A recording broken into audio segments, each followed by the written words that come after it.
Hello, my friends, and welcome to today's video break. Psalm 39 verse 6 says, "Surely everyone goes around like a mere phantom. In vain they rush about, heaping up wealth without knowing whose it will finally be."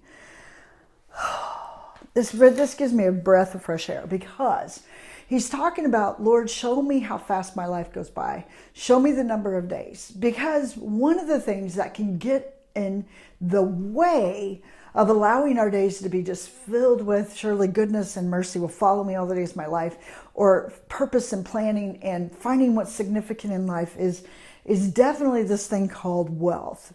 And so he's watching it happen before his very eyes, that people are more concerned, are not, terribly concerned about making the mark on their life by the amount of things, the amount of their, that's in their bank account. It doesn't seem like anything's really changed since many, many years ago when David penned this, that wealth, the accumulation of wealth can get into our heart, get into our mind, and can consume our days to the place that that's what we're chasing after, that's what we're running after.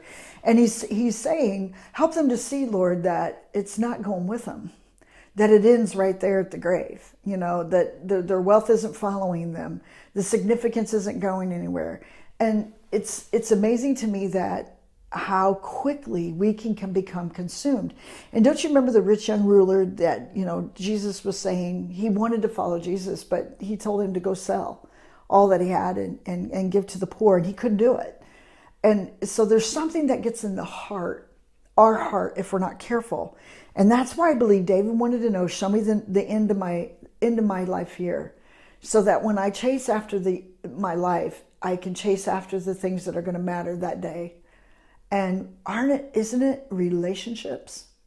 Isn't it those things that are most significant that can make your mark on this world?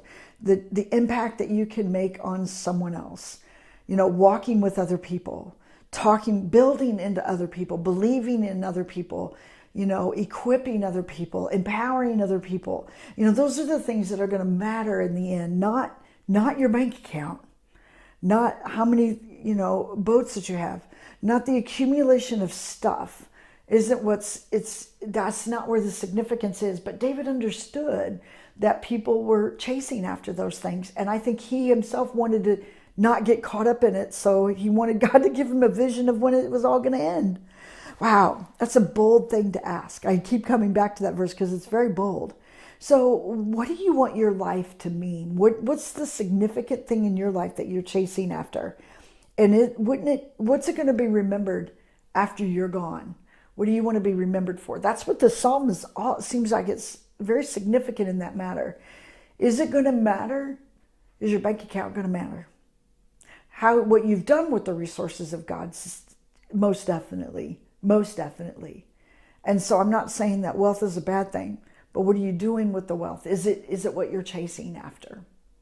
And the Lord said it very plainly, you can't serve both him and manna. It doesn't work that way. And so my friends, may our heart be moved and changed by what the significance that we can make in everyday life, by what really truly matters. So what matters to you?